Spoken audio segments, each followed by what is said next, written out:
Hablemos de un tema importantísimo. Para miles y miles de pensionados del IMSS, los que están bajo la ley del 73, hay una forma real y sobre todo legal de aumentar su pensión. Si ese pago mensual se siente, insuficiente, esta información es de verdad crucial. Y es que, miren, esta frase le da justo al clavo. Es la realidad de muchísima gente. Es ese sentimiento de haber trabajado toda la vida y al final ver que la pensión apenas sí da para lo básico. Es una frustración que se entiende perfecto y como vamos a ver, tiene una razón de ser muy pero muy concreta. Esta es la gran pregunta, ¿no?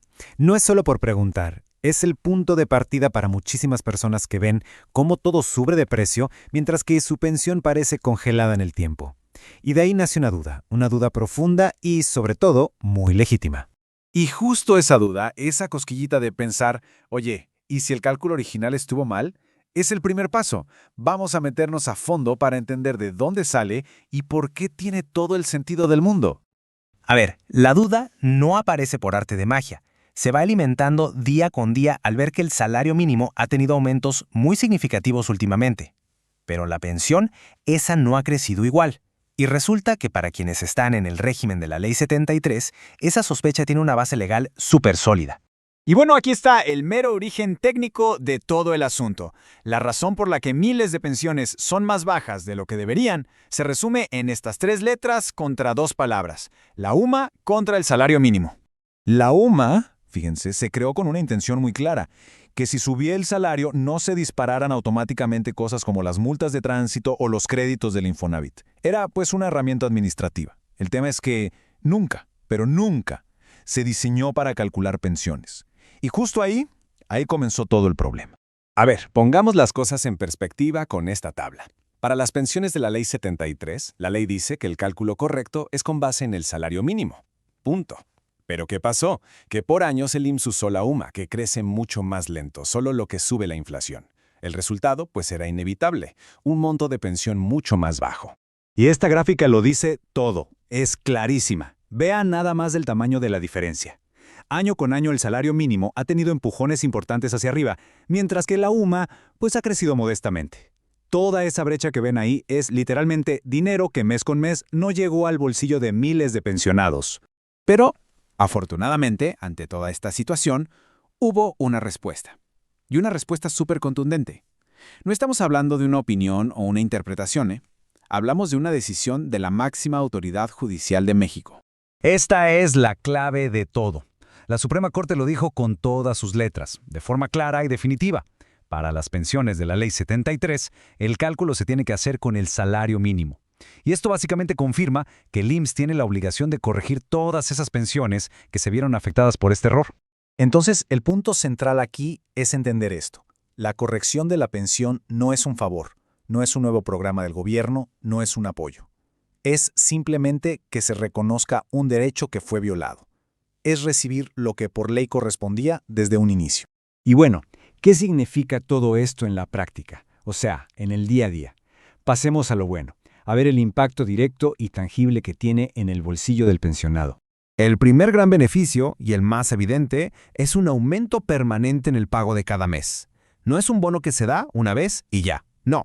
El nuevo monto, ya corregido, se queda para siempre. Y de verdad que en muchos casos ha significado miles de pesos extra cada mes. Ojo, que esto también aplica a pensiones derivadas como las de viudez. Y el segundo beneficio, que no es menor, es el pago retroactivo. El IMSS está obligado a devolver la diferencia de todo el tiempo que se estuvo pagando de menos. Este pago normalmente se hace en una sola exhibición y puede ser una suma bastante considerable. Vaya, un respiro financiero muy importante. Ahora sí, la pregunta del millón, ¿quiénes pueden pedir esta corrección? Es que no aplica para todos. Por eso es súper importante revisar estas condiciones que vamos a ver. A ver, aquí está la lista para checar. Número 1. Haber empezado a cotizar antes del 1 de julio de 1997. Número 2. Al momento de pensionarse, haber elegido el régimen de la Ley 73. Y número 3, bien importante, que el pago de la pensión lo haga directamente el IMSS, no una aseguradora. Y como decíamos, esto también va para las pensiones de viudez, siempre que la persona fallecida cumpliera con todo esto. Bueno, si se cumplen todos los requisitos, lo que sigue es actuar. La verdad no es buena idea quedarse a esperar a que la corrección pase sola o en automático. Hay que moverse e iniciar el trámite. El proceso en realidad es bastante sencillo. Primero, juntar los documentos básicos que casi todos tenemos a la mano. Segundo, y esto es clave, hay que ir a la subdelegación administrativa del IMSS que corresponda, no a la clínica, no a la unidad de medicina familiar. Y tercero, ahí mismo, solicitar por escrito que se revise el cálculo de la pensión, mencionando específicamente el tema del fallo de la Suprema Corte sobre la UMA. Y aquí, una advertencia fundamental. Mucho ojo. Este trámite es personal y es totalmente gratuito. Hay que tener muchísimo cuidado con los famosos coyotes o gestores que ofrecen ayuda a cambio de una lana. Nadie, absolutamente nadie externo, puede acelerar el proceso. El trámite se hace directo en el IMSS y sin costo. Y una última aclaración, para que no quede ninguna duda. Recibir este aumento en la pensión del IMSS, que es una pensión por la que se contribuyó, no afecta en nada, pero en nada, la posibilidad de recibir otros apoyos, como por ejemplo la pensión para el bienestar.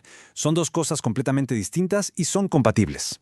Al final, estar informado y tomar acción puede hacer una diferencia enorme en la seguridad económica. No se trata de pedir un favor, se trata de que se corrija un cálculo que debió estar bien desde el principio. La pregunta que queda en el aire es simple. Si el tiempo es dinero, ¿cuánto más se debe esperar para reclamar lo que es justo?